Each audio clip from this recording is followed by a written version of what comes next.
ಎಲ್ರಿಗೂ ನಮಸ್ಕಾರ ಫ್ರೆಂಡ್ಸ್. ನಿಮಗೆ CNC ಜಾಬ್ ಬೇಕಾ? ಹಾಗಾದರೆ ಒಂದು ಕೆಲಸ ಮಾಡಿ, ನಾನು ನಿಮಗೆ ಕಾಂಟ್ಯಾಕ್ಟ್ ಡೀಟೇಲ್ಸ್ ಕೊಡ್ತೀನಿ. ಇಲ್ಲಿ ಕೆಲವೊಂದಿಷ್ಟು ಇಂಟರ್ವ್ಯೂಗೆ ಸಂಬಂಧಪಟ್ಟಿರುವಂಥ ಕ್ವಶನ್ಸ್ ಆನ್ಸರ್ಗಳಿದೆ. ಫುಲ್ ವಿಡಿಯೋನ ವಾಚ್ ಮಾಡಿ, ನಾನು ನಿಮಗೆ ಕಾಂಟ್ಯಾಕ್ಟ್ ಡೀಟೇಲ್ಸನ್ನು ಕೊಡ್ತೀನಿ. ಆಮೇಲೆ ನಾವು ಕಾಂಟ್ಯಾಕ್ಟ್ ಮಾಡೋಣ. ಬನ್ನಿ ಫ್ರೆಂಡ್ಸ್, ಕ್ವಶನ್ ಶುರು ಮಾಡೋಣ. ಓಕೆ ಫ್ರೆಂಡ್ಸ್, ಇದು ನಮ್ಮ first question. What is CNC?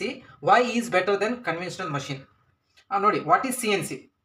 CNC machine ಏನಂದರೆ CNC ಅಂದರೆ ಕಂಪ್ಯೂಟರ್ ನ್ಯೂಮೆರಿಕಲ್ ಕಂಟ್ರೋಲ್. CNC ಅಂದರೆ ನಮ್ಮ ಮಷಿನ್ ಇದೆಯಲ್ಲ, ನಮ್ದು ಏನು ಕನ್ವೆನ್ಷನಲ್ ಲೇತ್ ಮಷಿನ್ ಇದೆಯಲ್ಲ, ಅದು CNC ಅಂದರೆ ಈ ಒಂದು ಕಂಟ್ರೋಲಲ್ಲಿ ಬಂದುಬಿಟ್ಟು ಪ್ರೋಗ್ರಾಮ್ ಥ್ರೂ ರನ್ ಆಗುತ್ತೆ.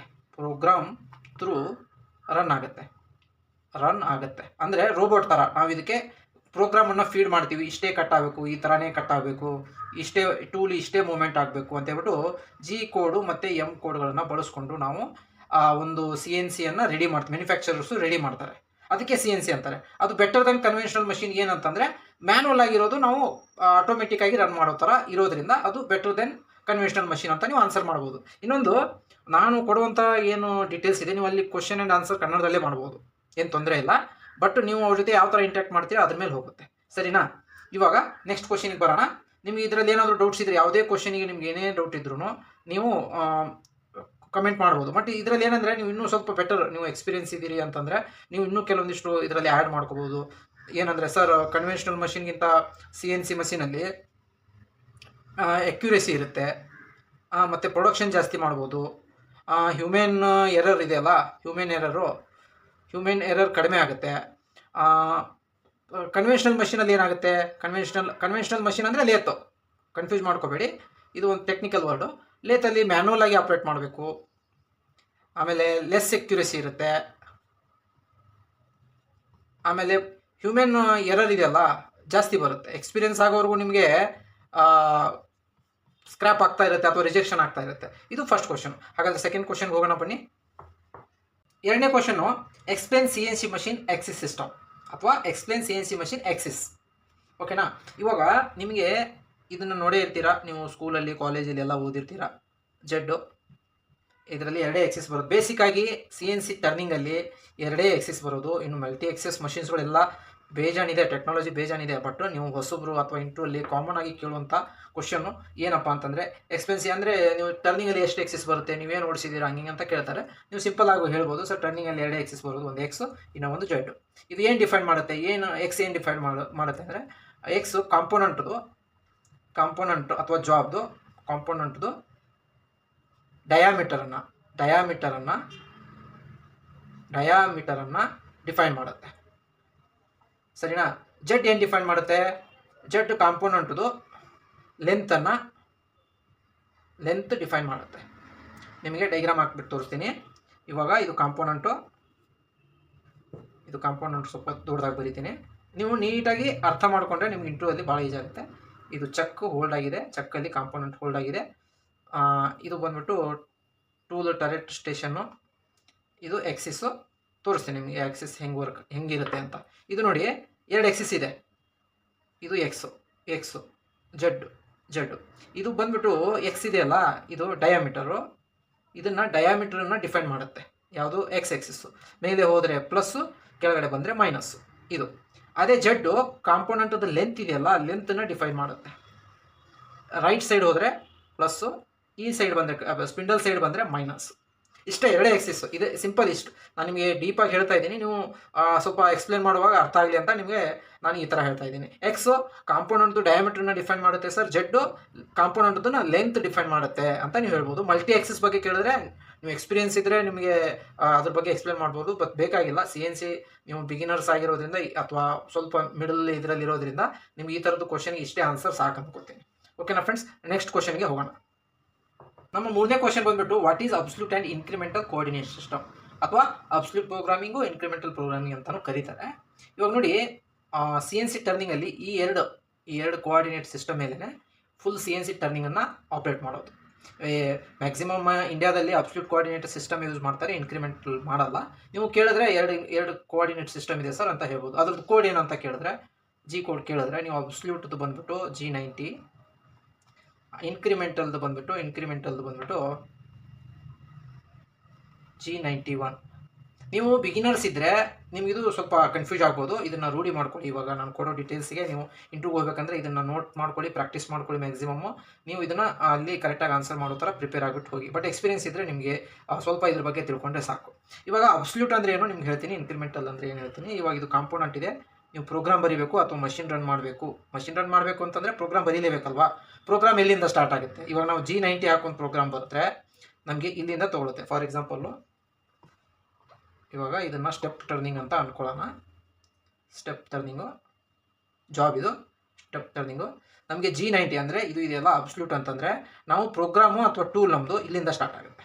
ನಮ್ಮದು ಟೂಲು ಇಲ್ಲಿಂದ ಸ್ಟಾರ್ಟ್ ಆಗುತ್ತೆ, ಇಲ್ಲಿಂದ ಪ್ಲಸ್ ಆಗ್ತಾ ಹೋಗುತ್ತೆ. ಇದು 10 ಇದೆ, ಇದು 20 ಇದೆ ಅಂದರೆ ಇಲ್ಲಿಂದ ಪ್ಲಸ್ ಆಗ್ತಾ ಹೋಗುತ್ತೆ. ಇದು 10, ಇವಾಗ ಪ್ರೋಗ್ರಾಮ್ ಬರೆದ್ವಿ ನಾವು Z-10 ಇಲ್ಲಿವರೆಗೂ ಟೂಲ್ ಬರುತ್ತೆ. ಇವಾಗ ಅದನ್ನು ಪ್ಲಸ್ ಮಾಡಬೇಕಂದ್ರೆ ಇಲ್ಲಿಂದ -20 ಅಂತ ತೊಗೊಳ್ಳಲ್ಲ, Z=Z-30 ಅಂತ ತೊಗೊಳುತ್ತೆ. ಅಂದರೆ ಪ್ರತಿಯೊಂದನ್ನು ಪ್ಲಸ್ ಮಾಡ್ಕೋತಾ ಹೋಗುತ್ತೆ. ಇವಾಗ ಇದು A ಪಾಯಿಂಟ್ ಇರ್ಬೋದು, B ಪಾಯಿಂಟ್ ಇರ್ಬೋದು, C ಪಾಯಿಂಟ್. ನೀವು ಕೋಆರ್ಡಿನೇಟ್ ಸಿಸ್ಟಮ್ಗಳನ್ನು ತಿಳ್ಕೊಂಡಾಗ ಡೆಪ್ತಾಗಿ ಇದು G90, G91 ನಿಮಗೆ ಈಸಿಯಾಗಿ ಅರ್ಥ ಆಗುತ್ತೆ. ಇವಾಗ G90 ನಿಮ್ಗೆ ಹೇಳಿದ್ನಾ, G90 ಏನೋ ಅಬ್ಸಲ್ಯೂಟ್, ಇಲ್ಲಿಂದ ಎಲ್ಲ ಪ್ಲಸ್ ಆಗ್ತಾ ಹೋಗುತ್ತೆ. ಬಟ್ G91 ಇದೆಯಲ್ಲ, ಇದು ಇದೆಯಲ್ಲ ಅದರ ಅಪೋಸಿಟ್ ಅಂತಂದರೆ ಹೇಗೆ ಅಂತಂದರೆ, ಇವಾಗ ನೀವು ಟೂಲು ಇಲ್ಲಿಂದ ತೊಗೊಳ್ಳೋ ಥರ ಪ್ರೋಗ್ರಾಮ್ ಬರೋದ್ರಿ. ಎಷ್ಟು 10 ಇದೆ, 20 ಇದೆ. ಇವಾಗ 10 ಇದು ಬಂತು, Z-10 ಬಂತು, Z-10 ಇಲ್ಲಿವರೆಗೂ ಬಂತು, ಹೌದಾ. ಬಟ್ ಇಲ್ಲಿಂದ ಇದು 10 ಪ್ಲಸ್ 20 ಮಾಡ್ಕೊಂಡು -30, Z-30 ಮಾಡ್ಕೊಳ್ಳಲ್ಲ. ಇದು ಇಲ್ಲಿಂದ ಮತ್ತೆ 20 ಅಂತ ತೊಗೊಳುತ್ತೆ. ಅದೇ ಇನ್ಕ್ರಿಮೆಂಟಲ್ಲು. ಏನಂದರೆ ಸಿಂಪಲ್ ಆನ್ಸರು, ಅದು ಪೊಸಿಷನ್ ಮೇಜರ್ಡ್ ಫ್ರಮ್ 0 ಅಂತ ಹೇಳ್ಬೋದು. ನೀವು G90 ಇದೆಯಲ್ಲ, ಪೊಸಿಷನ್ ಮೇಜರ್ಡ್ ಫ್ರಮ್ 0ದಿಂದ ಸ್ಟಾರ್ಟ್ ಆಗುತ್ತೆ. ಅದೇ G91 ಇದೆಯಲ್ಲ, G91 position measured from current position. ಇವಾಗ ಇಲ್ಲಿಂದ ಇಲ್ಲಿಗೆ ಬಂತ, ಇದು ಕರೆಂಟ್ ಪೊಸಿಷನ್ ಏನು, ಇದು ಇಲ್ಲಿಂದ ಇಲ್ಲಿಗೆ, ಇಲ್ಲಿ ಏನೇನಿದೆ ಆ ವ್ಯಾಲ್ಯೂನೇ ಆ್ಯಡ್ ಮಾಡ್ಕೊಂಡು ಹೋಗುತ್ತೆ. ಬಟ್ ಅಬ್ಸಲ್ಯೂಟಲ್ಲಿ ಎಲ್ಲರೂ ಪ್ಲಸ್ ಮಾಡ್ಕೊಂಡು ಹೋಗುತ್ತೆ. ಇಷ್ಟೇ ಫ್ರೆಂಡ್ಸ್ ಡಿಫ್ರೆನ್ಸು. ಭಾಳ ಈಸಿ ಕ್ವಶನ್ ಇದು, ಭಾಳ ಈಸಿ ಕ್ವಶನು. G90 ಅಂತ ನೆನ್ಪಿಟ್ಕೊಳ್ಳಿ, G91 ಅಂತ ನೆನ್ಪಿಟ್ಕೊಳ್ಳಿ. ಭಾಳ ಈಸಿ ಕ್ವಶನು, ಭಾಳ ಈಸಿಯಾಗಿ ಹೇಳ್ಬೋದು, ಭಾಳ ಬೇಗ ಹೇಳ್ಬೋದು. ನಾನು ನಿಮಗೆ ಡೀಪಾಗಿ ಎಕ್ಸ್ಪ್ಲೇನ್ ಮಾಡ್ತಾ ಇದ್ದೀನಿ, ನಿಮ್ಗೆ ಅರ್ಥ ಆಗಲಿ ಅಂತ. ಓಕೆನಾ ಫ್ರೆಂಡ್ಸ್? ಏನಾದರೂ ಡೌಟ್ಸ್ ಇದ್ದರೆ ಕಮೆಂಟ್ ಮಾಡಿ. ನೆಕ್ಸ್ಟ್ ಕ್ವಶನ್ಗೆ ಹೋಗೋಣ. ಆಮೇಲೆ 4ನೇ ಕ್ವಶನ್ನು, explain difference between G00, G01. First ನಿಮಗೆ G00 ಅಂದರೆ ಏನಂತ ಹೇಳ್ತೀನಿ. G00 ಇವೆಲ್ಲ ಬೇಸಿಕ್ ಕೋಡ್ಗಳು. ರ್ಯಾಪಿಡ್ ಪೊಸಿಷನಿಂಗ್, ರ್ಯಾಪಿಡ್ ಟ್ರಾವರ್ಸ್ ಅಂತಾರೆ, ಅಥವಾ ರ್ಯಾಪಿಡ್ ಪೊಸಿಷನಿಂಗ್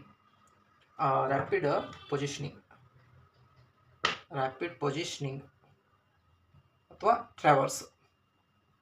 G0 ಅಂದರೆ G01 ಅಂತಂದರೆ ಲೀನಿಯರ್ ಕಟಿಂಗ್ ವಿತ್ ಫೀಡ್, ಅಥವಾ ಲೀನಿಯರ್ ಇಂಟರ್ಪೊಲ್ಯೂಷನ್ ಅಂತಾರೆ, ಅಥವಾ ಲೀನಿಯರ್ ಇಂಟರ್ಪೊಲ್ಯೂಷನ್. ಓಕೆನಾ? ನಿಮಗೆ ಡೈಗ್ರಾಮ್ ಹಾಕ್ಬಿಟ್ಟು ತೋರಿಸ್ತೀನಿ ಮ್ಯಾಕ್ಸಿಮಮ್ ಅರ್ಥ ಆಗಲಿ ಅಂತ. ಇವಾಗ ಇದೆಯಲ್ಲ G0, ಇವಾಗ ನಮ್ಮದು ಟರೆಟ್ ಸ್ಟೇಷನ್. ಇದು ಒಂದು ಕಾಂಪೋನೆಂಟು, ಚಕ್ಕಲ್ಲಿ ಹೋಲ್ಡ್ ಆಗಿದೆ. ಇದು ಚಕ್ಕು, ಇದು ನಮ್ಮ ಟೂಲು ಟರೆಟ್ ಸ್ಟೇಷನಲ್ಲಿದೆ. ಇದು ಟೂಲು, ಸರಿನಾ? ಇದು Z ಎಕ್ಸಿಸ್ಸು, ಇದು X ಎಕ್ಸಿಸ್ಸು. ಇವಾಗ G00 ಇದು ಡಯಾ 50 ಇದೆ ಅಂದ್ಕೊಳ್ಳಿ, ಡಯಾ 50. ಇದು ಲೆಂತು ಒಂದು 60 ಇದೆ ಅಂದ್ಕೊಳ್ಳೋಣ. ಓಕೆನಾ? G00 ನಾನು ಒಂದು ಬೇಸಿಕ್ ಪ್ರೋಗ್ರಾಮ್ ಬರಿತೀನಿ. X55 Z5 ಅಂತ ಬರಿತೀನಿ, ಎಂಡ್ ಆಫ್ ಬ್ಲಾಕ್. ಇವಾಗ ಇದು ಹೋಮ್ ಪೊಸಿಷನಲ್ಲಿರುತ್ತೆ, ಯಾವಾಗಲೂ ಮಷೀನು ಹೋಮ್ ಪೊಸಿಷನಲ್ಲಿರುತ್ತೆ, ಟೂಲ್ ಟರೆಟ್ ಸ್ಟೇಷನು. ನಾವು G00 ಅಂತ ಬಳಸಿ X55 Z5 ಕೊಟ್ವಿ ಅಂದರೆ, ಇದು ಡಯಾ 55 ಇಂದ 5 mm ಪ್ಲಸ್ ಡಯಾ 55 ಕೊಟ್ಟಿದೆಯಲ್ಲ ಟೂಲು, G00 ಇಲ್ಲಿಗೆ ಬಂದು ನಿಂತ್ಕೊಳ್ಳುತ್ತೆ. ಇದು G00, ಈ X55 Z+5, ಇದು X5 Z5. ನಾನು ಎರಡೂ 5 mm. ಇದು G0 ಇಲ್ಲಿ ಬಂದು ನಿಂತ್ಕೊಳ್ಳುತ್ತೆ, ಅಂದರೆ ಏನು ಕಟಿಂಗ್ ಆಗಲ್ಲ, ಒಂದು ಪೊಸಿಷನಿಗೆ ಬಂದು ನಿಂತ್ಕೊಳ್ಳುತ್ತೆ. ಅದೇ G01 ಅಂದ್ರೇನು, ನನಗೆ ಅದನ್ನು ಕೂಡ ಇಲ್ಲಿ ಡಿಫ್ರೆನ್ಸನ್ನು ಹೇಳ್ತೀನಿ. ಇವಾಗ ಇದನ್ನೆಲ್ಲ ರಬ್ ಮಾಡ್ತೀನಿ, ನಿಮ್ಗೆ ಈಸಿಯಾಗಿ ಅರ್ಥ ಆಗಲಿ ಅಂತ. ಇವಾಗ ಕಾಂಪೋನೆಂಟ್ ನಮಗೆ ಇಲ್ಲಿ ಬಂದು ನಿಂತಿತ್ತು, ಇದು ಟೂಲು ಕಾಂಪೋನೆಂಟ್ ಹತ್ರ ಬಂದು ನಿಂತಿತ್ತು 5 mm ಡಿಸ್ಟೆನ್ಸಲ್ಲಿ. ಇವಾಗ ನಾನು ಇದನ್ನು 2 mm ಅನ್ನು ರಿಮೂವ್ ಮಾಡಬೇಕು, ಫೇಸಿಂಗ್ ಮಾಡಬೇಕು. ಆವಾಗ G01 ಅನ್ನು ಬಳಸ್ತೀವಿ. G01 Z ನಮಗೆ ಎಷ್ಟು 2 mm ರಿಮೂವ್ ಆಗಬೇಕಾ, 2 mm ತೆಗಿಬೇಕಂದ್ರೆ ಮೈನಸ್ ಸೈಡ್ ಅಲ್ವಾ. Z ನಾವು ಅಬ್ಸಲ್ಯೂಟಲ್ಲಿ ಯೂಸ್ ಮಾಡಿದ್ರೆ 2 mm. X ಎಷ್ಟಿದೆ 55 ಇದೆ, 50 ಇದೆ. ನಾವು ಎಕ್ಸನ್ನು 0 ಮಾಡ್ಕೊಳ್ಳೋಣ. ಅಲ್ಲಿ ಕೊಡೋಕ್ಕಾಗಲ್ಲ, 0 ಮಾಡ್ಕೋ. ಈ ಪಾಯಿಂಟಿಗೆ ತೊಗೋಬೇಕಲ್ಲ ನಾವು ಫೇಸಿಂಗ್ ಮಾಡೋಕ್ಕೆ. ಎಕ್ಸ್ = 0 0 ತೊಗೊಂಡು ಫೀಡ್ ರೇಟ್ 0.1 ಅಂತ ಕೊಟ್ಟರೆ ಇದೇನಾಗುತ್ತೆ, ಕಟ್ ಆಗುತ್ತೆ. ಇಷ್ಟು ಕಟ್ಟಾಗಿದೆ ಅಂದರೆ ಇದು ಕೂಡ ಕಟ್ಟಾಗಿದೆ ಅಂತ. ಇದೇ G01, ಇದೇ G01 ಟೂಲು. ಇದು ಬಂದು ಎಲ್ಲ ರಿಮೂವ್ ಮಾಡುತ್ತಲ್ಲ, ಇದು G01 ಅಷ್ಟೇ ಡಿಫ್ರೆನ್ಸು, ಬೇರೆ ಏನೂ ಅಲ್ಲ. ಇದು ರ್ಯಾಪಿಡಾಗಿ ಬರೋಕ್ಕೆ ಯೂಸ್ ಮಾಡ್ತಾರೆ G00, G01 linear cutting with ಫೀಡಲ್ಲಿ ಯೂಸ್ ಮಾಡ್ತಾರೆ. ಓಕೆ ಫ್ರೆಂಡ್ಸ್, ನೆಕ್ಸ್ಟ್ ಕ್ವಶನ್ಗೆ ಹೋಗೋಣ. 5ನೇ question, what is tool offset and it's important ಮಾಡ್ಬೋದು. ಸರ್, ನಾವು ಟೂಲ್ ಆಫ್ಸೆಟ್ಟು ತೊಗೊಳ್ಳೋ ಉದ್ದೇಶ ಏನಂದರೆ, ಪ್ರತಿಯೊಂದು ಟೂಲ್ದು ಲೆಂತ್ ಇದೆಯಲ್ಲ, ಲೆಂತು ವೇರಿಯೇಷನ್ ಇರುತ್ತೆ. ನಾವು ಅದಕ್ಕೆ ಟೂಲ್ ಆಫ್ಸೆಟನ್ನು ತೊಗೋತೀವಿ ಅಂತ ಹೇಳ್ಬಿಟ್ಟು ನೀವು ಒಂದೇ ಲೈನಲ್ಲಿ ಆನ್ಸರ್ ಮಾಡ್ಬೋದು. ಆಮೇಲೆ ಟೈಪ್ಸ್ ಕೇಳಿದ್ರೆ, ಅಕಸ್ಮಾತ್ ಕೇಳಿದ್ರೆ ಜಾಮೆಟ್ರಿ ಆಫ್ಸೆಟ್ ಅಂತ ಹೇಳ್ಬೋದು. ಆ್ಯಂಡ್ ಇನ್ನೂ ಒಂದು ವಿಯರ್ ಆಫ್ಸೆಟ್ ಅಂತ ಹೇಳ್ಬೋದು. Wear offset, geometry offset, wear offset. ಆಮೇಲೆ ಇದ್ರದ್ದು ಇಂಪಾರ್ಟೆಂಟ್ ಏನು ಅಂತ ಕೇಳಿದ್ರಲ್ಲ, ಇದು ಮಾಡೋದ್ರಿಂದ ಏನಾಗುತ್ತೆ, ಡೈಮೆನ್ಷನ್ಸ್ ಎರರ್ಗಳು ಬರಲ್ಲ. CNC ಮಷಿನ್ದು ಮಹತ್ವ ಏನಂತಂದರೆ ಇದೆ, ಪ್ರತಿಯೊಂದು ಕೂಡ ಅಕ್ಯುರೇಸಿಯಿಂದನೇ ಮ್ಯಾಕ್ಸಿಮಮ್ ಮ್ಯಾನೇಜ್ ಆಗುತ್ತೆ. ಆಮೇಲೆ ರಿಜೆಕ್ಷನ್, ಡೈಮೆನ್ಷನ್ಸ್ ಎರರ್ ಬರಲಿಲ್ಲ ಅಂದರೆ ಆಟೋಮೆಟಿಕ್ಕಾಗಿ ರಿಜೆಕ್ಷನ್ಸ್ ಆಗಲ್ಲ. ಆಮೇಲೆ ಟೂಲ್ ಡ್ಯಾಮೇಜ್ ಆಗಲ್ಲ. ಟೂಲ್ ಆಫ್ಸೆಟ್ ಮಾಡೋದ್ರಿಂದ ಟೂಲ್ ಡ್ಯಾಮೇಜ್ ಆಗಲ್ಲ, ಅಕ್ಯುರೇಟಾಗಿ ಓಡುತ್ತೆ. ಓಕೆ ಫ್ರೆಂಡ್ಸ್, ನೆಕ್ಸ್ಟ್ ಕ್ವಶನ್ಗೆ ಹೋಗೋಣ. 6ನೇ ಕ್ವಶನ್ ಬಂದ್ಬಿಟ್ಟು, ವಾಟ್ ಈಸ್ ಕಟಿಂಗ್ ಸ್ಪೀಡ್ ಅಂದರೆ, ಕಟಿಂಗ್ ಸ್ಪೀಡ್ ಅಂತ ಏನಂತ ಕೇಳ್ತಾ ಇರೋದು. ಕಟಿಂಗ್ ಸ್ಪೀಡ್ ಅಂದರೆ ನೀವು VC ಅಂತಲೂ ಬರ್ಕೋತಾರೆ, ವೆಲಾಸಿಟಿ ಸ್ಪೀಡು, ಅಥವಾ V ಅಂತಲೂ ಬರ್ಕೋತಾರೆ. Tool cutting edge material contact speed ಅಂತ. ಟೂಲ್ ಕಟಿಂಗ್ ಎಜ್ ಮಟೀರಿಯಲ್ಗೆ ಕಾಂಟ್ಯಾಕ್ಟ್ ಮಾಡಿದಾಗ ಆಗುವಂಥ ಸ್ಪೀಡು, ಮಟೀರಿಯಲ್ಗೆ ಕಾಂಟ್ಯಾಕ್ಟ್ ಆದಾಗ ಆಗುವಂತಹ ಸ್ಪೀಡ್, ಅಥವಾ ಟಚ್ ಆದಾಗ ಬರುವಂತಹ ಸ್ಪೀಡು, ಕೊಡುವಂತಹ ಸ್ಪೀಡು. ಓಕೆನಾ? ಇದ್ರದ್ದು ಯೂನಿಟ್ = ಮೀಟರ್ ಪರ್ ಮಿನಿಟ್. ನಮಗೆ ಮ್ಯಾಕ್ಸಿಮಮ್ ಇಂಡಿಯಾದಲ್ಲಿ ಇದೇ ಯೂಸ್ ಆಗೋದು. ನಮಗೆ ಫೀಟು ಇಂಚ್ ಅದು ಏನು ಬೇಡ. ಇದನ್ನು ಮ್ಯಾಕ್ಸಿಮಮ್ ಎಲ್ಲ ಪಿನ್ ಇಂಡಸ್ಟ್ರಿ ಇರ್ಬೋದು, ದೇವನಹಳ್ಳಿ, ಬೆಂಗಳೂರು, ಹುಬ್ಳಿ, ಬೆಳಗಾಂ ಎಲ್ಲ ಕಡೆ ಮ್ಯಾಕ್ಸಿಮಮ್ಮು ನಿಮಗೆ CNCಗಳಲ್ಲಿ ಇದೇ ಯೂಸ್ ಮಾಡ್ತಾರೆ, ಕಟಿಂಗ್ ಸ್ಪೀಡು. ಇಲ್ಲಿ ಫಾರ್ಮುಲಾ ಬಂದ್ಬಿಟ್ಟು ಸಿಂಪಲ್ ಇದೆ. V ಅಂದರೆ ಕಟಿಂಗ್ ಸ್ಪೀಡ್ ಹೇಳೋದ್ನಲ್ಲ, π × D × N / 1000. ಇದನ್ನು 1000 ಯಾಕೆ ತೊಗೋತಾ ಇದೀವಿ ಅಂದರೆ, 1000 = 1 ಮೀಟರ್ ಅಲ್ವಾ, ಅದಕ್ಕೆ ಇದನ್ನು ಇಲ್ಲಿ ನಾವು ಮೀಟ್ರ್ ಹಾಕೊಳ್ಳೋ ಬದಲು 1000 ಹಾಕೋತೀವಿ. ಯಾಕಂದರೆ ಇದ್ರದ್ದು ಯೂನಿಟ್ ಇದೆಯಲ್ಲ, ಮೀಟರ್ ಪರ್ ಮಿನಿಟ್ ಇದೆ. ಇವಾಗ ಇಲ್ಲಿ D = ಡಯಾಮೀಟರು, ಇದೆಲ್ಲ ನಿಮಗೆ ಗೊತ್ತಿರುತ್ತೆ. D = diameter. π = 22 / 7 = 3.142 ಆಗುತ್ತೆ. N = 7ನೇ question, what causes tool breakage ಅಂದರೆ ಕಾರಣಗಳು, ಟೂಲ್ ಮುರಿದು ಹೋಗೋಕ್ಕೆ ಕಾರಣಗಳು ಏನಂತ ನೋಡಿ. ಸಿಂಪಲ್ಲು, ಎಕ್ಸಸ್ ಫೀಡ್ ಇರ್ಬೋದು, ಫೀಡನ್ನು ಎಕ್ಸಸ್ ಆಗಿ ಕೊಟ್ಟಿರ್ಬೋದು, ಎಕ್ಸಸ್ ಫೀಡ್ ಇರ್ಬೋದು ಟೂಲ್ ಮುರಿದು ಹೋಗೋಕ್ಕೆ ಕಾರಣ. ಆಮೇಲೆ ಹೈ ಆರ್ ಪಿ ಎಮ್ ಇರ್ಬೋದು. ಆರ್ ಪಿ ಎಮ್ ಅಂದರೆ ಗೊತ್ತಲ್ಲ, ರೆವಲ್ಯೂಷನ್ ಪರ್ ಮಿನಿಟ್. RPM ಅಂದರೆ revolution per minute. Component rotate ಆಗೋದು, clockwise anti clockwise rotate ಆಗೋದು. ಆಮೇಲೆ ರಾಂಗ್ ಟೂಲ್ ಸೆಲೆಕ್ಷನ್. ಇವಾಗ ನಾವು ಟೂಲ್ ಮುರಿದು ಹೋಗೋ ಕಾರಣ ಇದು, ನಮಗೆ ಟರ್ನಿಂಗ್ ಆಗಬೇಕು. ನಾವು ಯಾವುದೋ ಥ್ರೆಡ್ಡಿಂಗದು ಟೂಲ್ ತೊಗೊಂಡ್ಬಿಟ್ಟಿದ್ದೀವಿ ಅಂದ್ಕೊಳ್ಳಿ, ಥ್ರೆಡ್ಡಿಂಗಿದು ಆಕ್ಸಿಡೆಂಟ್ ಆಗುತ್ತೆ. ಯಾಕಂದರೆ ಟೂಲ್ ಆಫ್ಸೆಟ್ ಎಲ್ಲ ಬೇರೆ ಇರುತ್ತೆ. ಆ ಟೂಲ್ಗೆ ಇದಕ್ಕೆ component work offset, tool offset ಎಲ್ಲ ಮಿಕ್ಸ್ ಆಗಿ ಆಕ್ಸಿಡೆಂಟ್ ಆಗುತ್ತೆ. ರಾಂಗ್ ಟೂಲ್ ಸೆಲೆಕ್ಷನ್ ಇರ್ಬೋದು. ಭಾಳ ಇದೆ. ಟೂಲ್ ಬ್ರೇಕೇಜ್ ಆಗೋಕ್ಕೆ ಕಾರಣಗಳು ಬೇಜಾನಿದೆ. ನಾನು ನಿಮ್ಗೆ ಒಂದು ಪ್ರಾಪರಾಗಿ ಒಂದು 4-5 ಹೇಳ್ತೀನಿ. ಮತ್ತು ಪ್ರಾಪರಾಗಿ ಕ್ಲ್ಯಾಂಪ್ ಆಗದೆ ಇರ್ಬೋದು. ಇಂಪ್ರಾಪರ್ ಹೋಲ್ಡಿಂಗ್ ಅಥವಾ improper holding or clamping. Sir, ಇದು ಸರಿಯಾಗಿ ಕ್ಲ್ಯಾಂಪ್ ಆಗಿಲ್ಲದೆ ಇರ್ಬೋದು ಅಂತ ಹೇಳ್ಬೋದು. 3ನೇದು ಕೂಲಂಟದ್ದು ಆಗುತ್ತೆ, ಮ್ಯಾಟ್ರ್ ಆಗುತ್ತೆ. ಟೂಲ್ ಬ್ರೇಕೇಜ್ ಅಂತಂದರೆ ನಿಮಗೆ ಈ ಥರ ಇರುತ್ತೆ. ಟೂಲು ಅಂದ್ಕೊಳ್ಳಿ, ಕೂಲಂಟ್ ಬೀಳದೆ 50-100 ಪೀಸ್ ಓಡುತ್ತೆ. ಆಮೇಲೆ ಎಲ್ಲ ಇದು ಮುರಿದು ಹೋಗ್ಬಿಡುತ್ತೆ, ಇನ್ಸರ್ಟ್. ಆ ಥರ ಆಗೋ ಚಾನ್ಸಸ್ ಇರುತ್ತೆ. ಕೂಲಂಟು ಇಲ್ಲದೆ ಇರ್ಬೋದು, ನೋ ಕೂಲಂಟ್. ಇಷ್ಟೇ ಸಿಂಪಲ್ ಆನ್ಸರು, ಟಕ್ಕಂತ ಆನ್ಸರ್ ಮಾಡ್ಬೋದು. ಬನ್ನಿ ನೆಕ್ಸ್ಟ್ ಕ್ವಶನ್ಗೆ ಹೋಗೋಣ. 8ನೇ question, explain G02 and G03. ಇವಾಗ ಸಿಂಪಲ್ ಆನ್ಸರ್ ಇದಕ್ಕೆ. ಏನು ನೀವು ರೆಗ್ಯುಲರಾಗಿ ಮಾಡ್ತಾ ಇದ್ರೆ ಗೊತ್ತಿರುತ್ತೆ, ಹೊಸಬ್ರಿದ್ರೆ ಇದನ್ನು ಪ್ರಾಕ್ಟೀಸ್ ಮಾಡ್ಕೊಂಡು ಹೋಗಿ. ಇದು G02 ರೇಡಿಯಸ್ ಕಟಿಂಗು. ಅಂದರೆ radius turning G02 G03, but G02 ಬಂದ್ಬಿಟ್ಟು ಕ್ಲಾಕ್ ವೈಸಲ್ಲಿ ರೇಡಿಯಸ್ ಕಟ್ ಮಾಡುತ್ತೆ. ನಿಮ್ಗೆ ಫಿಗರ್ ಆಗಿ ತೋರಿಸ್ತೀನಿ. G03 ಆ್ಯಂಟಿ ಕ್ಲಾಕ್ ವೈಸು ಅಥವಾ ಕೌಂಟ್ರ್ ಕ್ಲಾಕ್ ವೈಸ್ ಅಲ್ಲಿ ರೊಟೇಟ್ ಆಗುತ್ತೆ. ಇವಾಗ ಇದಕ್ಕೆ CW ಅಂತಾರೆ, ಇದಕ್ಕೆ CCW ಅಂತಾರೆ. ನೀವು ಪ್ರೋಗ್ರಾಮ್ ಬರೀಬೇಕಾದ್ರೆ ಇವಾಗ ಫಾರ್ ಎಕ್ಸಾಂಪಲ್ಲು ನಮಗೆ ಈ ಥರ ಒಂದು ಕಾಂಪೋನೆಂಟ್ ಮಾಡಬೇಕು. ಈ ಒಂದು ರೇಡಿಯಸ್ಸಲ್ಲಿ ಈ ಥರದ್ದು ಒಂದು ರೇಡಿಯಸ್ಸಲ್ಲಿ ನಮಗೆ ಟರ್ನ್ ಮಾಡಬೇಕು. ಫಾರ್ ಎಕ್ಸಾಂಪಲ್ಲು ಇದು ರೇಡಿಯಸ್ 5 ಇದೆ ಅಂದ್ಕೊಳ್ಳಿ, R5 ಇದೆ ಅಂದ್ಕೊಳ್ಳಿ. ಆವಾಗ ನಮ್ಮ ಟೂಲ್ ಇದೆಯಲ್ಲ, ಇದು ಡೈರೆಕ್ಷನ್ ಇದೆಯಲ್ಲ, ನಾವು G02 ಇದನ್ನು ಹಾಕೋಬೇಕು ಪ್ರೋಗ್ರಾಮ್ ಬರೀಬೇಕಂದ್ರೆ. ಅದೇ ನಾವು ನಮ್ಮದು ಒಂದು ಕಾಂಪೋನೆಂಟ್ ಈ ಥರ ಮಾಡಬೇಕಾಗಿದೆ. ರೇಡಿಯಸ್ ಅಂದರೆ ಇದು ರೇಡಿಯಸ್ 5 ಇದೆ ಅಂದ್ಕೊಳ್ಳಿ, ರೇಡಿಯಸ್ 5 ನಮ್ಮ G03ನ ಯೂಸ್ ಮಾಡ್ಕೋಬೇಕು. ಆವಾಗ ಇದು ಈ ಥರ ಹೋಗುತ್ತೆ ಟೂಲ್. ಅಂದರೆ ಆ ಒಂದು ಕೋಡ್ಗಳನ್ನು ಹಾಕ್ಕೊಂಡು ನೀವು ಪ್ರೋಗ್ರಾಮ್ ಮಾಡೋದ್ರಿಂದ ರೇಡಿಯಸ್ಸು G03ಗೆ ಈ ಥರ ಕಟ್ ಆಗುತ್ತೆ, G02 ಹಾಕೊಳ್ಳೋದ್ರಿಂದ ರೇಡಿಯಸ್ಸು ಈ ಥರ ಕಟ್ ಆಗುತ್ತೆ, ಟರ್ನ್ ಆಗುತ್ತೆ ಅಷ್ಟೇ, ಬೇರೆ ಏನೂ ವ್ಯತ್ಯಾಸ ಇಲ್ಲ. G02 ನೀವು ಸಿಂಪಲ್ ಆಗಿ ಆನ್ಸರ್ ಮಾಡ್ಬೋದು, ಡೆಪ್ತಾಗಿ ಹೇಳೋಕ್ಕಾಗಲ್ಲ. ಅಂದರೆ ಸರ್ ಇದು ಕ್ಲಾಕ್ ವೈಸಲ್ಲಿ ಪ್ರೀಮಿಯಮ್ ಮಾಡುತ್ತೆ ಅಂದರೆ ಕ್ಲಾಕ್ ವೈಸಲ್ಲಿ ರೇಡಿಯಸ್ಸನ್ನು ಟರ್ನ್ ಮಾಡುತ್ತೆ. G03 ಬಂದುಬಿಟ್ಟು ಕೌಂಟ್ರ್ ಕ್ಲಾಕ್ ವೈಸಲ್ಲಿ ರೇಡಿಯಸ್ಸನ್ನು ಟರ್ನ್ ಮಾಡುತ್ತೆ ಅಂತ ಹೇಳ್ಬೋದು. ನೀವು ಈ ಎರಡು ಕೋಡ್ ಯೂಸ್ ಇಲ್ಲದೇ ಬಳಸ್ಕೊಳ್ಳೋದೇ ರೇಡಿಯಸ್ ಟರ್ನ್ ಮಾಡೋಕ್ಕಾಗಲ್ಲ. ಇವು ಎರಡು ಕೋಡ್ ಭಾಳ ಇಂಪಾರ್ಟೆಂಟು CNC ಟರ್ನಿಂಗ್ನಲ್ಲಿ. ಬನ್ನಿ ಫ್ರೆಂಡ್ಸ್, ನೆಕ್ಸ್ಟ್ ಕ್ವಶನ್ಗೆ ಹೋಗೋಣ. Next question, what is cycle time in CNC? ಇವಾಗ ಒಂದು ಕಾಂಪೋನೆಂಟು ಓಡ್ತಾ ಇದೆ, ನಿಮಗೆ ಒಂದು ಪ್ರಾಕ್ಟಿಕಲ್ ಆಗಿ ತೋರಿಸ್ಬಿಡ್ತೀನಿ. ಪ್ರಾಕ್ಟಿಕಲ್ ಅಂದರೆ ಇವಾಗ ಇದು ಒಂದು ಟರ್ನ್ ಆಗ್ತಾ ಇದೆ.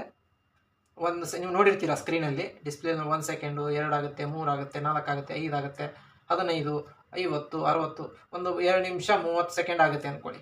ಒಂದು ಕಾಂಪೋನೆಂಟ್ ಇದು ಫೇಸಿಂಗು, ಟರ್ನಿಂಗು, ರೇಡಿಯಸ್ಸು, ಹೋಲು ಎಲ್ಲ ಇರುತ್ತೆ. ಆ ಟೋಟಲ್ಲಾಗಿ ಆಗುತ್ತಲ್ಲ, ಕಂಪ್ಲೀಟಾಗಿ ನಿಂತ್ಕೊಳ್ಳುತ್ತೆ, ಟೋಟಲ್ ಟೈಮ್ ತೋರಿಸುತ್ತೆ ನಿಮಗೆ. ಅದನ್ನು ಸೈಕಲ್ ಟೈಮ್ ಅಂತಾರೆ. ನೀವು ಲೋಕಲ್ ಲ್ಯಾಂಗ್ವೇಜಲ್ಲೇ ಸಿಂಪಲಾಗಿ ಹೇಳ್ಬೋದು, ಡೆಫಿನಿಷನ್ನು ಪಕ್ಕ ಹೇಳ್ಬೇಕಂತ ಏನಿಲ್ಲ. ಯಾಕಂದರೆ ನೀವು ಆ್ಯಸ್ ಆಪ್ರೇಟರ್ ಸೆಟ್ಟರ್ ಹೋಗ್ತೀರ ಅಂತಂದರೆ ನೀವು ಯಾವುದೇ ಇಂಡಸ್ಟ್ರಿಗಳಲ್ಲಿ ಏನೋ ಒಂದು ಇದು ಇಲ್ಲ, ರಿಕ್ವೈರ್ಮೆಂಟ್ ಇಲ್ಲ ಇಂಗ್ಲೀಷಲ್ಲೇ ಹೇಳಬೇಕಂತ. ಬನ್ನಿ ನೆಕ್ಸ್ಟ್ ಕ್ವಶನ್ಗೆ ಹೋಗೋಣ. Next question, what is surface finish ಅಂತ. ನೀವು ಸರ್ಫೇಸ್ ಫಿನಿಶ್ ಅಂದರೆ ಇದು ಒಂದು ಕಾಂಪ್ಲಿಕೇಟೆಡ್ ಕ್ವಶನ್ ಅನ್ಕೋಬೇಡಿ. ಈ ಕಾಂಪೋನೆಂಟು, ರಫ್ ಕಾಂಪೋನೆಂಟು ನಿಮಗೆ ಟರ್ನ್ ಆದಾಗ ಅಥವಾ ಫೇಸಿಂಗ್ ಆದಾಗ, ಡ್ರಿಲ್ಲಿಂಗ್ ಇನ್ನೊಂದು ಮತ್ತೊಂದು ಆದಾಗ, ಈ ಮೇಲ್ಗಡೆ ಸರ್ಫೇಸ್ ಇದೆಯಲ್ಲ, ಇದ್ರದ್ದೊಂದು ಮೆಜರ್ಮೆಂಟ್ ಇರುತ್ತೆ ಅಥವಾ ವ್ಯಾಲ್ಯೂ ಇರುತ್ತೆ. ಆ ಫಿನಿಶು ರಫ್ ಇದೆಯಾ, ಫಿನಿಶ್ ಇದೆಯಾ, ಫೈನ್ ಫಿನಿಶ್ ಇದೆಯಾ, ಅದೇ ಸರ್ಫೇಸ್ ಫಿನಿಶು. ಅದಕ್ಕೆ ನೀವು ಏನಂತ ಹೇಳ್ಬೋದು, ಭಾಳ ಸಿಂಪಲ್ ಕ್ವಶನ್ ಇದು. ಸರ್ಫೇಸ್ ಫಿನಿಶ್ ಅಂದರೆ ಸರ್ಫೇಸ್ ರಫ್ನೆಸ್ಸನ್ನು ಮೆಜರ್ಮೆಂಟ್ ಮಾಡುವುದು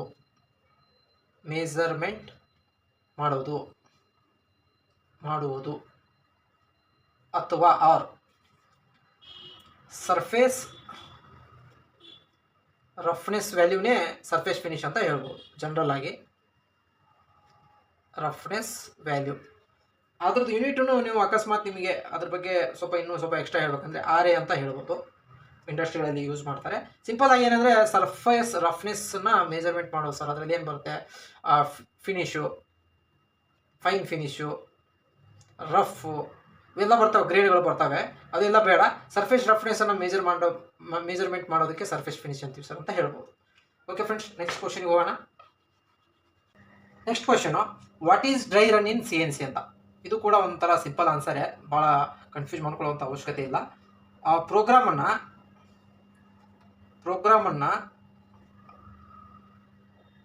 ರನ್ ಮಾಡುವುದು ವಿತೌಟ್ ಕಟಿಂಗ್ ಮಟೀರಿಯಲ್. ಯಾಕೆ ಅಂತಂದರೆ, ಪ್ರೋಗ್ರಾಮ್ ಮಾಡ್ತೀರಾ, ಯಾವುದೋ ಒಂದು ದೊಡ್ಡ ಕಾಂಪೋನೆಂಟ್ ಇದೆ, ಈ ಥರ ಏನೋ ಭಾಳ ಕಾಂಪ್ಲಿಕೇಟೆಡ್ ಥ್ರೆಡಿಂಗ್ ಎಲ್ಲ ಇದೆ, ಆಮೇಲೆ ಈ ಥರ ರೇಡಿಯಸ್ ಇದೆ, ಈ ಥರ ಎಲ್ಲ ಇದೆ ಅಂದ್ಕೊಳ್ಳೋಣ. ಯಾವುದೇ ಪ್ರೋಗ್ರಾಮ್ ಇದೆ, dry run must and should ಮಾಡಲೇಬೇಕು. ಈ ಥರ ಒಂದು ಕಾಂಪೋನೆಂಟ್ ಇದೆ ಅಂದ್ಕೊಳ್ಳಿ, ಭಾಳ ಪ್ರಿಸಿಷನ್ ಕಾಂಪೋನೆಂಟು, ಇದು ಚೆಕ್ ಹೋಲ್ಡ್ ಆಗಿದೆ. ಇವಾಗ ನಾವು ಇಷ್ಟು ದೊಡ್ಡ ಪ್ರೋಗ್ರಾಮನ್ನು ಟಕ ಅಂತ ಪ್ರೋಗ್ರಾಮ್ ಮಾಡಿ ಹಾಕಿ ರನ್ ಮಾಡೋಕ್ಕಾಗಲ್ಲ. ಇಲ್ಲಿವರೆಗೂ ಚೆನ್ನಾಗಿ ಓಡುತ್ತೆ, ಇಲ್ಲಿಂದ ಪ್ರೋಗ್ರಾಮ್ ರನ್ ಆಗಿತ್ತು ಅಂದರೆ ಆಕ್ಸಿಡೆಂಟಾಗಿ ಟೂಲು ಕಾಂಪೋನೆಂಟ್ ಎಲ್ಲ ಮುರಿದೋಗ್ಬಿಡುತ್ತೆ. ಅದಕ್ಕೆ ಡ್ರೈ ರನ್ ಅಂತ ಮಾಡ್ತಾರೆ CNCಗಳಲ್ಲಿ. ಡ್ರೈ ರನ್ ಅಂತಂತಂದರೆ ಏನಂದರೆ, ಅದು ಮಟೀರಿಯಲ್ ಕಟ್ ಮಾಡಲ್ಲ, ಒಂದು ಡಿಸ್ಟೆನ್ಸಲ್ಲಿ ಅದನ್ನು ಒಂದು ಡಿಸ್ಟೆನ್ಸ್ ಅಂತ ಕೊಟ್ಟಿರ್ತೀವಿ, ಆ ಡಿಸ್ಟೆನ್ಸಲ್ಲಿ ಟೂಲು ಹಿಂಗೆ ಹಿಂಗೆ ಹಿಂಗೆ ಹಿಂಗೆ ಹಿಂಗೆ ರೊಟೇಟ್ ಆಗ್ತಾ ಆಗ್ತಾ ಆಗ್ತಾ ಬ್ಲಾಕ್ ಟು ಬ್ಲಾಕ್ ಕ್ಲಿಯರ್ ಮಾಡ್ತಾ ಹೋಗುತ್ತೆ. ಇದರಿಂದ ಏನಾಗುತ್ತೆ, ಪ್ರೋಗ್ರಾಮ್ ಎರರ್ ಇದ್ದರೆ ನಮಗೆ ಗೊತ್ತಾಗುತ್ತೆ. ಆ ಒಂದು ನಿಮಗೆ ಕಾಣಿಸುತ್ತೆ, ಆ ಶೇಪಲ್ಲಿ ಕಾಣಿಸುತ್ತೆ. ಯಾಕಂದರೆ ಅದರಲ್ಲಿ ನಾವು ಕೂಲಂಟು ಗಿಲಂಟ್ ಎಲ್ಲ ಆಫ್ ಮಾಡಿ ನೋಡ್ತಾ ಇರ್ತೀವಿ. ಅದೇ ಒಂದು ನಿಮ್ಮದು ಒಂದು ಟೆಕ್ನಿಕ್ ಅದು ನೀವು ಎಕ್ಸ್ಪೀರಿಯನ್ಸ್ ಆಗ್ತಾ ಗೊತ್ತಾಗುತ್ತೆ. ನೀವು ಹೊಸಬರಿದ್ದರೆ ಇದು ನಿಮಗೆ ಗೊತ್ತಾಗಿಲ್ಲ ಅಂದರೆ ಆನ್ಸರನ್ನು ಸ್ಕಿಪ್ ಮಾಡಿಬಿಡಿ. ಇಲ್ಲ ಸರ್ ಅದ್ರ ಬಗ್ಗೆ ಅಷ್ಟು ಐಡಿಯಾ ಇಲ್ಲ ನಮಗೆ, ನಾವು ಅಷ್ಟು ಮಾಡಿಲ್ಲ ಅಂಥೇಳಿ. ಎಕ್ಸ್ಪೀರಿಯನ್ಸ್ ಇದ್ದರೆ ಹೇಳ್ಬೋದು ಸರ್, ಡ್ರೈ ರನ್ನನ್ನು ಪ್ರತಿಯೊಂದು ಪ್ರೋಗ್ರಾಮನ್ನು ಹೊಸದಾಗಿ ಕಾಂಪೋನೆಂಟದ್ದು ಪ್ರೋಗ್ರಾಮನ್ನು ರನ್ ಮಾಡುವಾಗ ಡ್ರೈ ರನ್ ಮಾಡ್ತೀವಿ ಸರ್, ಆಕ್ಸಿಡೆಂಟ್ ಆಗಬಾರ್ದು, ಕ್ರ್ಯಾಶಸ್ಸು ಆಕ್ಸಿಡೆಂಟು ಅವಾಯ್ಡ್ ಕ್ರ್ಯಾಶಸ್ ಇವೆಲ್ಲ ಆಗಬಾರ್ದು ಅಂತ ಡ್ರೈ ರನ್ನನ್ನು ಮಾಡ್ತೀವಿ ಅಂತ ಸಿಂಪಲಾಗಿ ಹೇಳ್ಬೋದು. ಬನ್ನಿ ಫ್ರೆಂಡ್ಸ್, ನೆಕ್ಸ್ಟ್ ಕ್ವಶನ್ಗೆ ಹೋಗೋಣ. What is home position in CNC? ಇವಾಗ ನಿಮಗೆ ಡೈಗ್ರಾಮ್ ಹಾಕಿ ತಿಳಿಸ್ಬಿಡ್ತೀನಿ, ಭಾಳ ಸಿಂಪಲ್ಲು. ನೀವು ಆನ್ಸರ್ ಯಾವ ಥರ ಮಾಡಬೇಕು ನಿಮಗೆ ಗೊತ್ತಾಗ್ಬಿಡುತ್ತೆ. ಇದು ನಮ್ಮ ಕಾಂಪೋನೆಂಟು, ಇದು ಚಕ್ಕಲ್ಲಿ ಹೋಲ್ಡ್ ಆಗಿದೆ. ಇದು ಟೂಲ್ ಟರೆಕ್ಟ್ ಸ್ಟೇಷನ್ನು, ಇದು ಯಾವುದೋ ಒಂದು ಟೂಲ್ ಇದೆ ಅಂದ್ಕೊಳ್ಳಿ. ಇದು ನಿಂತಿದೆ. ಇವಾಗ ಮಷಿನ್ ಆನ್ ಆಗಿಲ್ಲ, ಮಷಿನ್ ಸ್ಟಾಪಲ್ಲಿದೆ. ಮ್ಯಾನುಫ್ಯಾಕ್ಚರರು CNC ಮ್ಯಾನುಫ್ಯಾಕ್ಚರರ್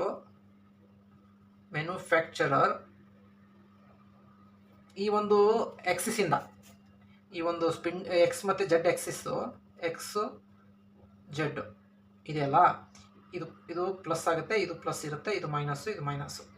ಹೌದಾ? ಇವನೇನು ಮಾಡಿರ್ತಾನೆ CNC ಮ್ಯಾನುಫ್ಯಾಕ್ಚರರು, ಒಂದು ಡಿಸ್ಟೆನ್ಸ್ ಕೊಟ್ಟಿರ್ತಾನೆ. ಈ ಪಾಯಿಂಟಿಂದ ಎಕ್ಸ್ ಎಷ್ಟಿರಬೇಕು, ಜೆಡ್ ಎಷ್ಟಿರಬೇಕು ಅಂತ ಅವನು ಮ್ಯಾನುಫ್ಯಾಕ್ಚರ್ ಮಾಡೋನು ಒಂದು ಡಿಸ್ಟೆನ್ಸ್ ಕೊಟ್ಟಿರ್ತಾನೆ. ಎಕ್ಸ್ ಮತ್ತು ಜೆಡ್ ವ್ಯಾಲ್ಯೂ ಅಂದರೆ ಟೂಲ್ ಟರೆಕ್ಟ್ ಸ್ಟೇಷನ್ಗೆ ಅದೇ ಹೋಮ್ ಪೊಸಿಷನ್. ಅಂದರೆ ನೀವು ಒಂದು ಫುಲ್ ಸೈಕಲ್ ಕಂಪ್ಲೀಟ್ ಮಾಡಿದ್ಮೇಲೆ ಇದೆಲ್ಲೂ ನಿಲ್ಲಲ್ಲ, ಅದು ಡೈರೆಕ್ಟು ಸೀದಾ ಅದರದ್ದೇ ಆದಂಥ ಒಂದು ಜಾಗಕ್ಕೆ ಹೋಗಿ ನಿಂತ್ಕೊಳ್ಳುತ್ತೆ. ಆ ಡಿಸ್ಟೆನ್ಸ್ ಬಂದುಬಿಟ್ಟು ಅದ್ರದ್ದೇನು ಸ್ಟ್ಯಾಂಡರ್ಡ್ ಇಲ್ಲ. ಒಬ್ಬೊಬ್ಬರು ಮ್ಯಾನುಫ್ಯಾಕ್ಚರು ಒಂದೊಂದು ಡಿಸ್ಟೆನ್ಸ್ ಇರುತ್ತೆ. ದೊಡ್ಡ ಮಷಿನ್ ಇದ್ದರೆ ಅದರದ್ದೇ ಆದಂಥ ಒಂದು ಡಿಸ್ಟೆನ್ಸ್ ಇರುತ್ತೆ, ಚಿಕ್ಕ ಮಷಿನ್ ಇದ್ದರೆ ಅದರದ್ದೇ ಆದಂಥ ಒಂದು ಡಿಸ್ಟೆನ್ಸ್ ಇರುತ್ತೆ. ಹೋಮ್ ಪೊಸಿಷನ್ ಅಂತಂದರೆ ಎಕ್ಸ್ ಮತ್ತು ಜೆಡ್ಗೆ ಕೊಟ್ಟಿರುವಂಥ ಒಂದು ವ್ಯಾಲ್ಯೂ, ಅದರದ್ದೇ ಆದಂಥ ಒಂದು ವ್ಯಾಲ್ಯೂ ಇರುತ್ತೆ. ಅದಕ್ಕೆ ಹೋಮ್ ಪೊಸಿಷನ್ ಅಂತ ನೀವು ಹೇಳ್ಬೋದು ಅಷ್ಟೇ. ಅದನ್ನು ನೀವು ಫನ್ನು ಕಂಟ್ರೋಲ್ಗಳಲ್ಲೆಲ್ಲ ಏನು ಮಾಡ್ತಾರೆ, G28 ಯೂಸ್ ಮಾಡ್ತಾರೆ ಕೋಡು. ಬೇಕಾದರೆ ಇದನ್ನು ಆ್ಯಡ್ ಮಾಡಿ ಹೇಳ್ಬೋದು, G28 U00 W00 end of block ಅಂತ ಹೇಳ್ಬೋದು. ಇಲ್ಲ ಸರ್, ಹೋಮ್ ಪೊಸಿಷನ್ ಅಂದರೆ ಒಂದು ಡಿಸ್ಟೆನ್ಸ್ ಕೊಟ್ಟಿರ್ತಾನೆ ಮ್ಯಾನುಫ್ಯಾಕ್ಚರ್ ಆಫ್ CNC ಅವರು ಎಕ್ಸ್ ಮತ್ತು ಜೆಡ್ದು ಟೂಲ್ ಟರೆಕ್ಟ್ ಸ್ಟೇಷನ್ಗೆ, ಅದೇ ಹೋಮ್ ಪೊಸಿಷನ್ ಸರ್. ಕೆಲವೊಂದಿಷ್ಟು ಕಡೆ ಅದಕ್ಕೆ ಹೋಮ್ ರೆಫರೆನ್ಸು ಅಂತಾರೆ. ಈ ಥರ ಸಿಂಪಲಾಗಿ ಆನ್ಸರ್ ಮಾಡ್ಬೋದು ನೀವು. ಬನ್ನಿ ಫ್ರೆಂಡ್ಸ್, ನೆಕ್ಸ್ಟ್ ಕ್ವಶನ್ಗೆ ಹೋಗೋಣ. ನೆಕ್ಸ್ಟ್ ಕ್ವಶನ್ ಬಂದ್ಬಿಟ್ಟು ವಾಟ್ ಈಸ್ ರಿಜೆಕ್ಷನ್ ಅಂತ. ಒಂದು ಕಾಂಪೋನೆಂಟ್ ಇದೆ ಅಂದ್ಕೊಳ್ಳಿ. ಇದು ಡಯಾಮೀಟರ್ 30 ಇದೆ, ಇದು ಡಯಾಮೀಟ್ರ್, ಇದು ಲೆಂತ್ 50 ಇದೆ, ಸರಿನಾ? ಇದಕ್ಕೆ ಟಾಲರೆನ್ಸು ±0.05 ಕೊಟ್ಟಿದ್ದಾರೆ. ಇದಕ್ಕೆ ಟಾಲರೆನ್ಸ್ ±0.05 ಕೊಟ್ಟಿದ್ದಾರೆ ಅಂದ್ಕೊಳ್ಳಿ. ಇದೇ ಒಂದು ಕಸ್ಟಮರ್ ಕೊಟ್ಟಿದ್ದಾನೆ. ಇವಾಗ ನೀವು ಇದನ್ನು ಮೈಕ್ರೋಮೀಟ್ರು ವರ್ನಿಯರ್ ಡಯಾನ ಯಾವತ್ತೂ ಅಷ್ಟೇ ಮೈಕ್ರೋಮೀಟ್ರಿಂದ ಚೆಕ್ ಮಾಡ್ತಾರೆ. ನೀವು ಇದನ್ನು ಚೆಕ್ ಮಾಡ್ತೀರಾ. ಡಯಾ 30 ಇರೋದು ನಿಮಗೆ ವಿತಿನ್ ಟಾಲರೆನ್ಸ್ ಬರಬೇಕಲ್ವಾ. ಇವಾಗ ±05 ಅಂದರೆ ನಿಮಗೆ ಪ್ಲಸ್ ಆದರೆ 30.05 ಬರುತ್ತೆ, ಪ್ಲಸ್ ಆದರೆ. ಹೌದಾ? ಇದು ಓಕೆ. ಮೈನಸ್ ಆದರೆ 29.95 ಬರುತ್ತೆ, ಇದು ಕೂಡ ಓಕೆ. ಬಟ್ ನಿಮಗೆ 29.90 ಬಂದರೆ ಕೂಡ ರಿಜೆಕ್ಷನು, 30.1 ಬಂದರೂ ಕೂಡ ರಿಜೆಕ್ಷನ್. ಇದೇ ರಿಜೆಕ್ಷನ್ ಔಟ್ ಆಫ್ ಟಾಲರೆನ್ಸು. ಇವಾಗ ±, ಅವನು O5 ಕೊಟ್ಟಿದ್ದಾನೆ. ನಿಮಗೆ O5 ಮೈನಸ್ ಬರ್ಬೋದು ಇದು, ಅಥವಾ O5 ಪ್ಲಸ್ ಬರ್ಬೋದು. ನಿಮಗೆ ಇದು ಎರಡೂ ಬರದೇ ಇದ್ದಾಗ ರಿಜೆಕ್ಷನ್ ಆಗುತ್ತೆ. ಅದೇ ರಿಜೆಕ್ಷನ್, ಔಟ್ ಆಫ್ ಟಾಲರೆನ್ಸ್ ಬರೋದೇ ರಿಜೆಕ್ಷನ್ ಸರ್ ಅಂತ ನೀವು ಹೇಳ್ಬೋದು. ಕೆಲವೊಂದಿಷ್ಟು ಕಡೆ ಪ್ರಾಕ್ಟಿಕಲಾಗಿ ಚೆಕ್ ಮಾಡೋಕ್ಕೆ ಹೇಳ್ತಾರೆ. ಹೊಸಬ್ರಿದ್ರೆ ನೀವು ಅವ್ರು ಅಷ್ಟೇನು ಕೇಳೋಕ್ಕೆ ಹೋಗಲ್ಲ. ಡೈರೆಕ್ಟ್ ಏನೋ ಒಂದು ಚಿಕ್ಕದಾಗಿ ಸ್ವಲ್ಪ ಅದ್ರ ನಿಯರೆಸ್ಟ್ ಆನ್ಸರ್ ಹೇಳಿದ್ರೆ ನಿಮಗೆ ನೆಕ್ಸ್ಟ್ ಕ್ವಶನ್ಗೆ ಅವರು ಕಂಟಿನ್ಯೂ ಮಾಡ್ತಾರೆ. ಬನ್ನಿ ಫ್ರೆಂಡ್ಸ್, ನೆಕ್ಸ್ಟ್ ಕ್ವಶನ್ಗೆ ಹೋಗೋಣ. What is M03, M04, M05 in CNC ಅಂತ ಕೇಳ್ಬೋದು. ಇನ್ CNC M03 ಬಂದ್ಬಿಟ್ಟು ಸ್ಪಿಂಡಲ್ ರೊಟೇಷನ್ ಇನ್ ಕ್ಲಾಕ್ವೈಸ್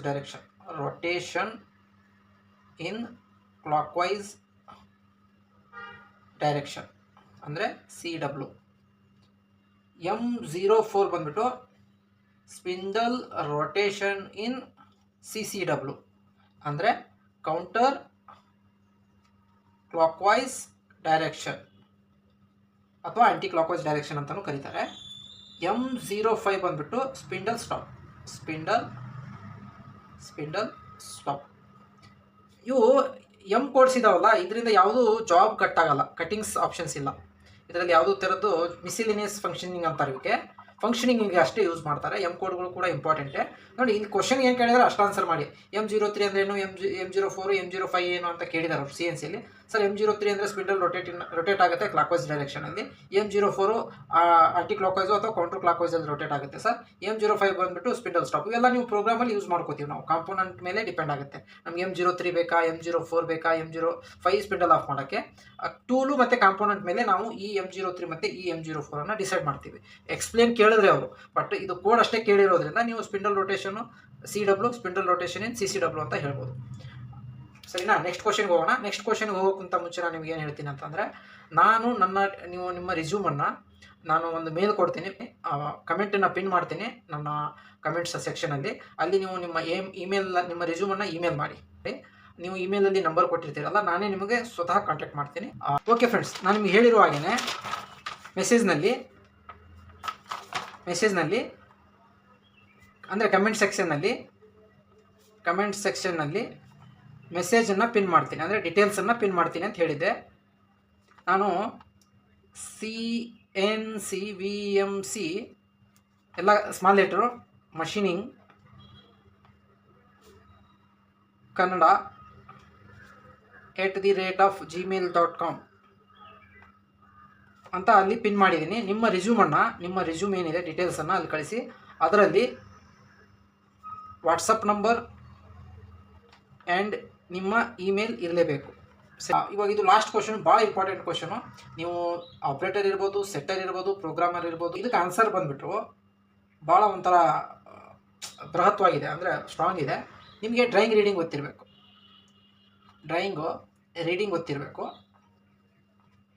ಆಯಿತಾ? ಇದು ಒಂದು 5 ಇಂಪಾರ್ಟೆಂಟ್ ಕೊಡ್ತೀನಿ ನಿಮಗೆ. ಟೂಲ್ ಸೆಲೆಕ್ಷನ್ದು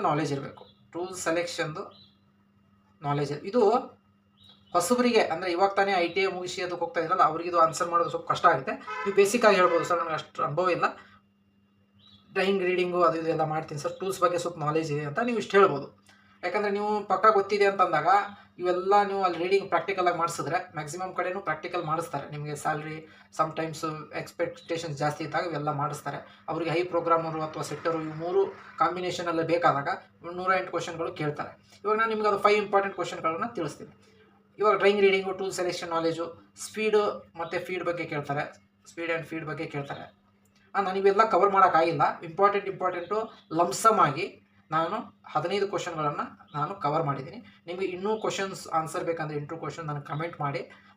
ಯಾಕಂದರೆ ವಿಡಿಯೋ ಲಾಂಗ್ ಆಗುತ್ತೆ ಒಂದು, ಆಮೇಲೆ ಎಲ್ಲ ಒಂಥರ ಇದು ಮಾಡೋಕ್ಕಾಗಲ್ಲ, ಲೆಂತಿ ಮಾಡೋಕ್ಕಾಗಲ್ಲ, ಬೇಗ ಒಂದು ಸ್ವಲ್ಪ ಆಗಲಿ ಅಂತ ನಾನು 15 ಇಂಪಾರ್ಟೆಂಟ್ ಕ್ವಶನ್ಗಳನ್ನು ತೊಗೊಂಡಿದ್ದೀನಿ. ಇನ್ನೂ ಬೇಜಾನಿರುತ್ತೆ, ನೀವು ಕಮೆಂಟ್ ಮಾಡಿದ್ರೆ ನಾನು ನೆಕ್ಸ್ಟ್ ವಿಡಿಯೋನ ಮಾಡ್ತೀನಿ. Speed and feed calculation. 4ನೇದು ಪ್ರೊಸೆಸ್ ಪ್ಲ್ಯಾನಿಂಗ್ ಗೊತ್ತಿರಬೇಕು ನಿಮಗೆ. ಪ್ರೊಸೆಸ್ ಪ್ಲ್ಯಾನಿಂಗ್ ಅಂದರೆ ರಾವ್ ಮಟೀರಿಯಲಿಂದ ರಾವ್ ಟು ಫಿನಿಶ್. ನಿಮಗೆ ಅದ್ರ ಬಗ್ಗೆ ಐಡಿಯಾ ಇರಬೇಕು. ಹೊಸೊಬ್ಬರಿಗೆ ಇದು ಅರ್ಥ ಆಗಲ್ಲ, ಎಕ್ಸ್ಪೀರಿಯನ್ಸ್ ಇದ್ದರೆ ಇದು ಗೊತ್ತಿರುತ್ತೆ. ಇದ್ರ ಬಗ್ಗೆ ಸ್ವಲ್ಪ ಡೆಪ್ತಾಗಿ ತಿಳ್ಕೊಂಡು ಹೋಗಿದೆ ಅಂತ ನಾನು ನಿಮ್ಗೆ ತಿಳಿಸ್ತಾ ಇರೋದು. ಸೇಫ್ಟಿ ಅವೇರ್ನೆಸ್, ಯಾವುದೇ ಕಂಪ್ನಿ ಹೋಗಿ ನೀವು ಸೇಫ್ಟಿ ಬಗ್ಗೆ ಕೇಳ್ತಾರೆ. ನೀವು ಅದ್ರ ಬಗ್ಗೆ ಯಾವ ಥರ ಅವೇರ್ನೆಸ್ ಇರ್ತೀರಿ, ಏನು ಮಾಡ್ತೀರಿ, ಅದು ಇದು ಅಂತ ಪ್ರತಿಯೊಂದು ಕೇಳ್ತಾರೆ. 5S ಇನ್ನೊಂದು ಮತ್ತೊಂದೆಲ್ಲ ಕೇಳ್ತಾರೆ. ಇದನ್ನು ಸ್ವಲ್ಪ ಬ್ರೀಫಾಗಿ ತಿಳ್ಕೊಂಡು ಹೋಗಿದ್ರೆ ನಿಮಗೆ ಬೆಟರ್ ಜಾಬ್ ಸಿಗುವಂಥ ಚಾನ್ಸಸ್ ಇರುತ್ತೆ.